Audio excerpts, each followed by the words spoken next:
Welcome to I'm Ellis. And my name is Ramon Ray with Infusionsoft. And is here every week to answer your sales and marketing questions. And we know that small businesses have a lot of challenges. And I think one of the biggest challenges they have is their marketing and sales.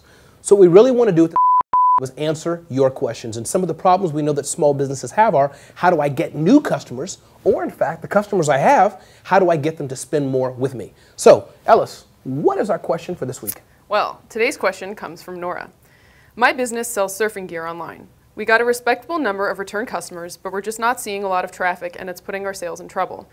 We run a blog, but don't update it as much as we'd like, and we try to put out a newsletter, but we just aren't seeing the boost in traffic we need to grow our sales. How can we drive more traffic to our site? Well, that is like the million-dollar question. It is the million-dollar question. Which I'm sure is in the minds of a lot of small businesses out there.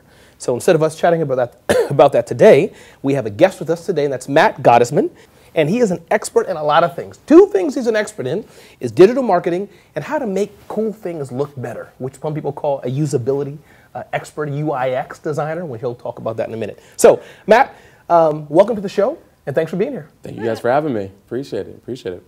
All right, Matt, so where would you start with Nora's question? You know, so it's funny because it's sort of a loaded question in a way because there's so many different tactics out there. And if you ask a bunch of different experts, you'll get everything from how do you do your SEO to using paid media, how do you put analytics on the back end to really optimize the site. I mean, there's a lot of different things that go into it. So I'll try to focus on, you know, several that I think are key, and they all really play into for what I like to call the end common goal, which is content.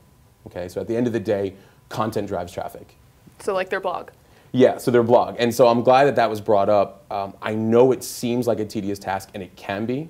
But once you start doing it and you start making it very relevant to your audience, you will capture them and you will keep them there, right? But so the three things I look at it is there's a social component, there's the blog component, and then there's the email component. And they actually all three really play well with each other. Social media seems overwhelming because everyone says, well, which platform do I use, right? In Nora's case, if you're looking at surfing gear, I would, and Ellis knows this about me, that I'm very focused on Instagram. No, yeah, I'm a surfer. I've done it twice, and I'm horrible at it. Say you a surfy, I don't know. Okay. No, but like my key focus right now, especially, is with Instagram, and because it's very visual based and it's micro content driven. Meaning, when you have somebody that comes to look at that photo on Instagram, they are solely focused on you for whatever seconds or even a minute that you have of them. And I do say a minute because you have the picture and then you have the content underneath. With that focus, that you can actually drive that traffic wherever it is that you want to, as long as you're engaging with them. They're very loyal on Instagram. So do you find that you actually get a rise in traffic from Instagram, a especially lot. Since you can't put links like right in the content of the photo? A lot. And now you can, again, because you're so focused, tell them what to do. Right, so I'll say, listen, we just featured this article on such and such. Link is in the bio, or here's the URL if you want to, take this URL and put it into your desktop or whatever. So that they'll do it if they'll listen to you if they're really focused that heavily. You know, when you're on Facebook, and I do like Facebook, but when you're on Facebook, you have all these like bells and whistles, a lot of different things moving around. A lot of noise around. Yeah, so the attention's just a little bit harder. Okay. And then the second thing with Instagram that I wanted to talk about is a lot of the heavy content on there is lifestyle. It's nature and sports and fitness. It's motivational and business. And then it's also, you know, photography driven. Surfing actually encapsulates quite a few of those when you think about it, because it's sports, it's action oriented. You're dealing on one hand with the professional surfers, but on the other hand, you're actually at live events. But then you're dealing with nature. It requires, you know, a substantial amount of photography. That makes engaged followers, and then the more followers you have on that, the more you can then funnel some of the things that are going on from your site. I.e., here's a post on, here's a discount. You know, hey guys, you know, thank you for all of the following and the likes of our photos.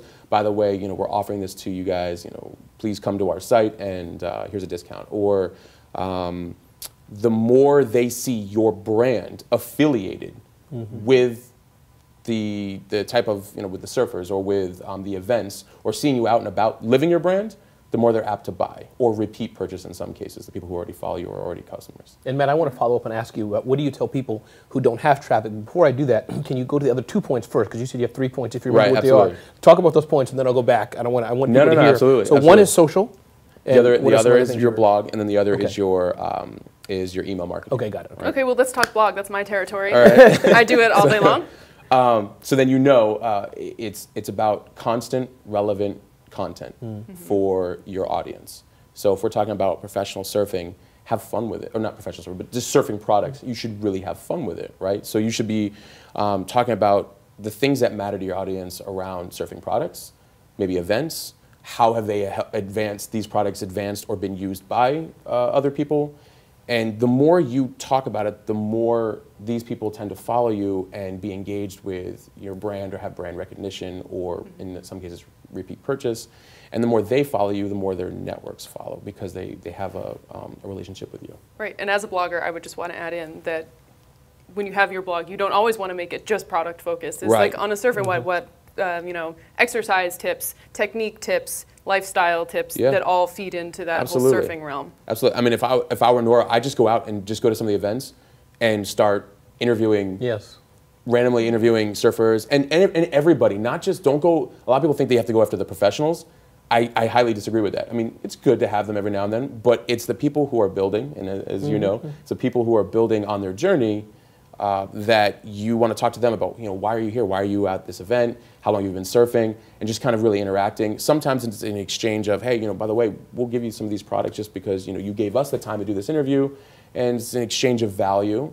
And an exchange of, I just want to highlight that, exchange of value. I love that, because I think that's what people oftentimes don't realize, is that you're providing content, but also in exchange for your time, I will provide you great information. So continue, but that value is so important. That's absolutely true. You have to value their time, and they have to value you just the same. It goes both ways, right? Would you say, Matt, going to the blog, and Ellis yourself, because you're an expert in this as well, is that I noticed that Nora has said that I'm doing it, but I don't have time to do it as much, which I find that a lot of people have that issue. So it sounds, what I'm hearing is that you're saying you need to do it, but consistently do it more and do it better, that just doing it halfway is not going to do the results that you're talking about. Is that what you find? And Ellis, I know that you experience this too. Clearly it's a full-time job, because I have a full-time job blogging, and it takes a lot of dedication, and you pretty much just have to force yourself to do it, which is not an easy thing to do. And I would say for those who can't do it full-time, I would say, again, because we're doing this at Infusionsoft for sure, but I would say that those who can't do it full-time, make a discipline of it. And as you said, going to events, even a short post, getting an answer from somebody about a question, what we're doing here today, and posting that.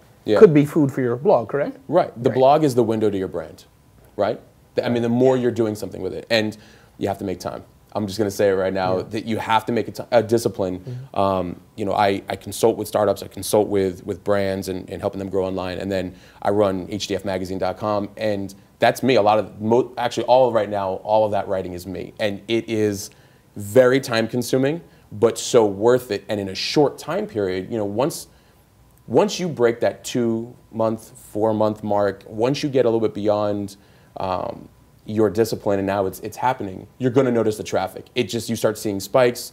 the brand starts getting out there, people start coming more, and it's just because in the beginning it seems a little slow, so people automatically want to discount and say, oh, this doesn't work, and you're like, no. Like, all that content is being indexed by Google. It's being indexed by all the search engines. It's building, and it's also representing your take on an industry, or your take on a product, right? So it's just a time and patience thing. You've got to do it. Awesome. Matt, thanks so much for being here. We really appreciate it. Thank you for having me. No, really appreciate it. And I think for me, Ellis, what I got out of this, I think social, email marketing, blogs provide value. Content. Don't take yourself too seriously. As Seth Godin says, just do it. So really, thank you. Got a lot out of it today. Thank you. So if you're an expert, we definitely want to hear your questions, hear your comments to this. And Ellis, where can they hit us up at for that information? Email us at blog@infusionsoft.com. Great. And I am Ellis, and this is... Awesome. And I'm Ramon Ray. Thanks for watching.